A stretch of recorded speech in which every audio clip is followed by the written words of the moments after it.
നമസ്കാരം. സംസ്ഥാനത്തിൻ്റെ അടിസ്ഥാന സൗകര്യ വികസനത്തിന് വേണ്ടിയിട്ട് കോടിക്കണക്കിന് രൂപയുടെ വിദേശ ആഭ്യന്തര നിക്ഷേപങ്ങളും ജനങ്ങളുടെ നികുതി പണവും കൈകാര്യം ചെയ്യുന്ന Kerala infrastructure investment fund board KIIFB കേന്ദ്രീകരിച്ച് മുൻ ഭരണകാലത്ത് നടന്ന വൻ അഴിമതികളുടെയും സുജനപക്ഷപാതത്തിൻ്റെയും ഒക്കെ തന്നെ ഞെട്ടിക്കുന്ന വിവരങ്ങളാണ് ഇപ്പോൾ പുറത്തു വരുന്നത്.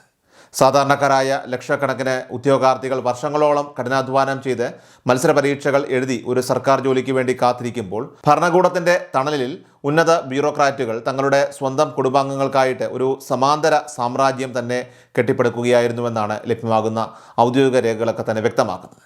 കേവലം ഒരു പ്രത്യേക തസ്തികയിലോ ഒരു ചെറിയ ഡിപ്പാർട്ട്മെൻറ്റിലോ ഒതുങ്ങുന്നതായിരുന്നില്ല ഈ അവിശുദ്ധ നിയമന ശൃംഖല എന്ന് പറയുന്നത്. മുൻ ചീഫ് സെക്രട്ടറിയും കിഫ്ബിയുടെ ചീഫ് എക്സിക്യൂട്ടീവ് ഓഫീസറുമായിരുന്ന KM എബ്രഹാമിൻ്റെ ഔദ്യോഗിക കാലാവധിയിൽ നടന്ന ഈ ബഹുതല ബന്ധു നിയമനങ്ങളുടെയൊക്കെ തന്നെ ചുരുളഴിയുമ്പോൾ അത് ഭരണ സംവിധാനത്തിൻ്റെ സുതാര്യതയെ ചോദ്യം ചെയ്യുന്ന ഒന്നായി മാറുകയാണ്.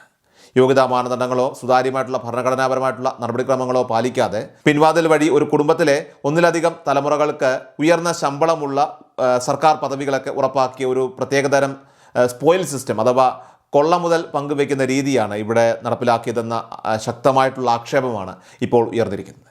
ഈ വൻ അഴിമതി ശൃംഖലയുടെ പ്രധാന കേന്ദ്രബിന്ദുവായി പ്രവർത്തിച്ചിരുന്നത് KM എബ്രഹാമിൻ്റെ ഏറ്റവും അടുത്ത വിശ്വസ്തയും അതോടൊപ്പം തന്നെ മുൻ അഡീഷണൽ സെക്രട്ടറിയുമായിരുന്ന ഒരു വനിതാ ഉദ്യോഗസ്ഥയായിരുന്നുവെന്നാണ് ഇപ്പോൾ പുറത്തുവരുന്ന ഫയലുകളൊക്കെ തന്നെ വ്യക്തമാക്കുന്നത്. ഔദ്യോഗിക സേവന കാലാവധിക്ക് ശേഷം വിരമിച്ചിട്ടും ഇവരുടെ സ്വാധീനവും ഉന്നത ബന്ധങ്ങളുമൊക്കെ ഉപയോഗിച്ച് വൻതുക പ്രതിമാസ ശമ്പളത്തോടെ കിഫ്ബിയിൽ തുടരുവാനായിട്ട് ഇവർക്ക് പ്രത്യേക അനുവാദം നൽകുകയായിരുന്നു. ഇത്തരത്തിൽ തനിക്ക് ലഭിച്ച ഈ അവിഹിതമായിട്ടുള്ള അധികാരവും സ്വാധീനവും ഉപയോഗിച്ച് ഈ ഉദ്യോഗസ്ഥ സ്വന്തം കുടുംബത്തിലെ ഭൂരിഭാഗം അംഗങ്ങളെയും വിവിധ സർക്കാർ അനുബന്ധ സ്ഥാപനങ്ങളിലും പൊതുമേഖലാ കോർപ്പറേഷനുകളിലുമൊക്കെ തന്നെ ഉയർന്ന തസ്തികകളിൽ തിരികെ കയറ്റാനായിട്ട് വിജയകരമായിട്ട് നീക്കങ്ങൾ നടത്തുകയുണ്ടായി. കഠിനമായി പഠിച്ച് ജോലിക്ക് ശ്രമിക്കുന്ന സാധാരണക്കാരായിട്ടുള്ള യോഗ്യതയുള്ള ഉദ്യോഗാർത്ഥികളെ പൂർണ്ണമായും നോക്കുകുത്തികളാക്കിക്കൊണ്ട് യാതൊരുവിധ പബ്ലിക് നോട്ടിഫിക്കേഷനോ സുതാര്യമായിട്ടുള്ള അഭിമുഖങ്ങളോ ഇല്ലാതെയാണ് ഈ നിയമനങ്ങളെല്ലാം തന്നെ തകൃതിയായിട്ട് നടന്നത്. ഈ ഒരൊറ്റ ഉന്നത ഉദ്യോഗസ്ഥയുടെ കുടുംബത്തിലേക്ക് മാത്രം ഒഴുകിയെത്തിയ പദവികളും സാമ്പത്തിക നേട്ടങ്ങളും പരിശോധിച്ചാൽ സംസ്ഥാനത്ത് നിലനിന്നിരുന്ന നെപ്പോട്ടിസത്തിൻ്റെ അഥവാ സ്വജനപക്ഷപാതത്തിൻ്റെ ആഴവും വ്യാപ്തിയും എത്രത്തോളം ഭയപ്പെടുത്തുന്നതായിരുന്നുവെന്ന നിഷ്പ്രയാസം ഇവിടെ ബോധ്യപ്പെടും. ഈ വിവാദ വനിതാ ഉദ്യോഗസ്ഥയുടെ സ്വാധീന വലയത്തിൽ കുടുംബത്തിലെ എല്ലാ അംഗങ്ങൾക്കും ഉയർന്ന പദവികൾ വെച്ച് വിളമ്പുന്ന രീതിയാണ് ഉദ്യോഗസ്ഥ വൃന്ദം നടപ്പിലാക്കിയത് എന്നതിന് വ്യക്തമായ തെളിവുകളുണ്ട്. ഇവരുടെ ഭർത്താവിന് കിഫ്ബിയുടെ നേരിട്ടുള്ള നിയന്ത്രണത്തിലും മേൽനോട്ടത്തിലുമുള്ള ഒരു പ്രത്യേക purpose vehicle special purpose vehicle അതീവ പ്രാധാന്യമുള്ളതും ഉയർന്ന ശമ്പളമുള്ളതുമായിട്ടുള്ള ഒരു തസ്തികയാണ് ആദ്യം നൽകിയത്. എന്നാൽ ഇതുകൊണ്ടും ഈ അധികാര ദുർവിനിയോഗം അവസാനിച്ചില്ല. ഇവരുടെ ഒരു മകനെ കിഫ്ബിയുടെ പ്രമുഖ കൺസൾട്ടൻസി വിഭാഗമായിട്ടുള്ള കിഫ്കോണിൽ ഉയർന്ന പദവിയിൽ പ്രതിഷ്ഠിച്ചപ്പോൾ രണ്ടാമത്തെ മകന് സംസ്ഥാനത്തെ മറ്റൊരു പ്രമുഖ സാങ്കേതിക വികസന സ്ഥാപനമായിട്ടുള്ള KDESKിൽ പ്രതിമാസം ലക്ഷങ്ങൾ പ്രതിഫലം വരുന്ന തസ്തികയാണ് തരം പോലെ ഒപ്പിച്ചു നൽകിയത്.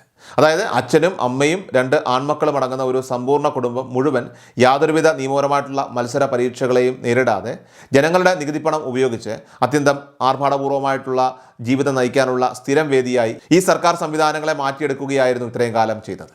അധികാര ദുർവിനിയോഗത്തിൻ്റെ ഈ അവിശുദ്ധ കൂട്ടുകെട്ട് കിഫ്ബി എന്ന ഒരൊറ്റ സ്ഥാപനത്തിൽ മാത്രം ഒതുങ്ങി നിൽക്കുന്ന ഒന്നായിരുന്നില്ല, മറിച്ച് മറ്റ് പ്രമുഖ പൊതുമേഖലാ പദ്ധതികളിലേക്കും ഇതിൻ്റെ വേരുകളൊക്കെ പടർന്നിട്ടുണ്ടായിരുന്നു. സംസ്ഥാനത്തെ മറ്റൊരു സ്വപ്ന പദ്ധതിയായിട്ടുള്ള വിഴിഞ്ഞം അന്താരാഷ്ട്ര തുറമുഖ കമ്പനിയിലെ ഒരു ഉന്നത ഉദ്യോഗസ്ഥൻ്റെ ഭാര്യയ്ക്കും മകനും യാതൊരുവിധ സുതാര്യതയോ കൃത്യമായ മാനദണ്ഡങ്ങളോ പാലിക്കാതെ കിഫ്ബിയിൽ നേരിട്ട് നിയമനം നൽകിയതായിട്ടും ഇപ്പോഴത്തെ അന്വേഷണ രേഖകളൊക്കെ തന്നെ വ്യക്തമാക്കുന്നുണ്ട്. ബ്യൂറോക്രസിയുടെ തലപ്പത്തിരിക്കുന്ന പ്രമുഖർ പരസ്പരം വഴിവിട്ട രീതിയിൽ സഹായിച്ചും തങ്ങളുടെ ബന്ധുക്കൾക്കും സുഹൃത്തുക്കൾക്കും നിയമവിരുദ്ധമായിട്ട് പദവികൾ വെച്ചുമാറിയുമൊക്കെ തന്നെ ഭരണകൂടത്തിനുള്ളിൽ തന്നെ ഒരു സമാന്തര ഭരണകൂടം സൃഷ്ടിക്കുകയായിരുന്നു ഇവിടെയെന്നാണ് വ്യക്തമാകുന്നത്. വർഷങ്ങളായിട്ട് ആരും ചോദ്യം ചെയ്യാതിരുന്നതിനാലും അതോടൊപ്പം തന്നെ രാഷ്ട്രീയ തണൽ ഉണ്ടായിരുന്നതിനാലും സെക്രട്ടേറിയറ്റിലെയും മറ്റ് വകുപ്പുകളിലെയും ഫയലുകൾക്കിടയിൽ അതിരഹസ്യമായി മൂടിവെക്കപ്പെട്ടിരുന്ന ഈ ഞെട്ടിക്കുന്ന വിവരങ്ങളാണ് ഇപ്പോൾ പൂർണ്ണമായും വെളിച്ചത്ത് വന്നിരിക്കുന്നത്. വർഷങ്ങളായിട്ട് തുടർന്നു വന്ന ഈ വലിയ കൊള്ളയുടെ വഴിവിട്ട നിയമനങ്ങളുടെയും ഒക്കെ തന്നെ രഹസ്യരേഖകൾ ഒടുവിൽ അഴിമതിയോടെ ഒട്ടും വിട്ടുവീഴ്ചയില്ലാത്ത നിലപാട് സ്വീകരിക്കുന്ന പുതിയ മുഖ്യമന്ത്രി VD സതീശന് മുന്നിൽ എത്തിയതോടുകൂടിയാണ് കാര്യങ്ങളൊക്കെ പൂർണ്ണമായിട്ടും മാറി മറിഞ്ഞത്. ജനപക്ഷത്തു നിന്ന് മാത്രം ചിന്തിക്കുകയും ഭരണസിരാ കേന്ദ്രങ്ങളിലെ സുതാര്യതയ്ക്ക് മുൻഗണന നൽകുകയും ചെയ്യുന്ന മുഖ്യമന്ത്രി VD സതീശൻ്റെ ശക്തവും നേരിട്ടുള്ളതുമായിട്ടുള്ള ഇടപെടലാണ് ഈ വൻ തട്ടിപ്പ് ജനങ്ങൾക്ക് മുന്നിൽ കൊണ്ടുവരുന്നതിന് കാരണമായത്. ഉന്നത ഉദ്യോഗസ്ഥരുടെ സംരക്ഷണയിൽ ഭരണത്തിൻ്റെ ഇടനാഴികളിൽ നടന്ന ഈ ക്രമക്കേടുകളെക്കുറിച്ചുള്ള അതീവ രഹസ്യ സ്വഭാവമുള്ള ഫയലുകൾ മുഖ്യമന്ത്രി തൻ്റെ പ്രത്യേക അധികാരം ഉപയോഗിച്ച് അടിയന്തരമായിട്ട് വെളുപ്പിച്ച് പരിശോധിക്കുകയായിരുന്നു. സാധാരണക്കാരായ ജനങ്ങളുടെ പണം ഇത്തരത്തിൽ ഉദ്യോഗസ്ഥ പ്രമുഖർ സ്വന്തം കുടുംബത്തിന്റെ വളർച്ചയ്ക്കായിട്ട് ദൂർത്തടിക്കുന്നത് കണ്ട് അതീവ പ്രകോപിതനായ മുഖ്യമന്ത്രി ഭരണസ്ഥിരാ കേന്ദ്രങ്ങളെ പോലും ഞെട്ടിച്ചുകൊണ്ട് ഈ പിൻവാതിൽ നിയമന സമ്പ്രദായം പൂർണ്ണമായും വേരോടെ പിഴുതെറിയാനായിട്ട് ചീഫ് സെക്രട്ടറിക്കും ബന്ധപ്പെട്ട വകുപ്പുകൾക്കും കർശന നിർദ്ദേശം ഇപ്പോൾ നൽകി കഴിഞ്ഞിരിക്കുകയാണ്. മുൻ ഭരണകാലത്ത് നടന്ന ഈ നിയമവിരുദ്ധവും വഴിവിട്ടതുമായിട്ടുള്ള എല്ലാ നിയമനങ്ങളും ഉടനടി റദ്ദാക്കാനും ജനങ്ങളുടെ പണം അപഹരിക്കുകയും തട്ടിപ്പ് നടത്തുകയും ചെയ്ത കുറ്റക്കാർ എത്ര തന്നെ ഉന്നത പദവികളിൽ ഇരിക്കുന്നവരായാലും അവർക്കെതിരെ കർശനമായിട്ടുള്ള നിയമ നടപടികൾ സ്വീകരിക്കാനുമുള്ള വിപ്ലവകരമായിട്ടുള്ള നീക്കങ്ങളുമായാണ് മുഖ്യമന്ത്രി ഇപ്പോൾ മുന്നോട്ട് പോകുന്നത്. രാഷ്ട്രീയ വടംവലികൾക്കോ ഉദ്യോഗസ്ഥ സമ്മർദ്ദങ്ങൾക്കോ വഴങ്ങാത്ത വി.ഡി. സതീശൻ്റെ ഈ ധീരമായിട്ടുള്ള നിലപാട് സംസ്ഥാന ബ്യൂറോക്രസിയിലെ അഴിമതിക്കാർക്കും തങ്ങളുടെ പദവി ദുരുപയോഗം ചെയ്യുന്നവർക്കും കൃത്യമായ ഒരു താക്കീതാണ് ഇപ്പോൾ നൽകുന്നത്. ഏതായാലും വരും ദിവസങ്ങളിൽ കൂടുതൽ ഫയലുകളും ഡിജിറ്റൽ തെളിവുകളും ഒക്കെ തന്നെ പുറത്തു വരുന്നതോടെ കേരളത്തിൻ്റെ ഭരണചരിത്രത്തിൽ സമീപകാലത്ത് കണ്ട ഏറ്റവും വലിയ ബ്യൂറോക്രാറ്റിക് അഴിമതിയുടെയും സ്വജനപക്ഷപാതത്തിൻ്റെയും ഒക്കെ തന്നെ പൂർണ്ണരൂപം പുറം ലോകത്തിന് മുന്നിൽ അനാവരണം ചെയ്യപ്പെടും എന്നാണ് രാഷ്ട്രീയ ഉദ്യോഗസ്ഥ വൃത്തങ്ങളിൽ നിന്നും സൂചനകളൊക്കെ തന്നെ ഇപ്പോൾ വ്യക്തമാകുന്നത്.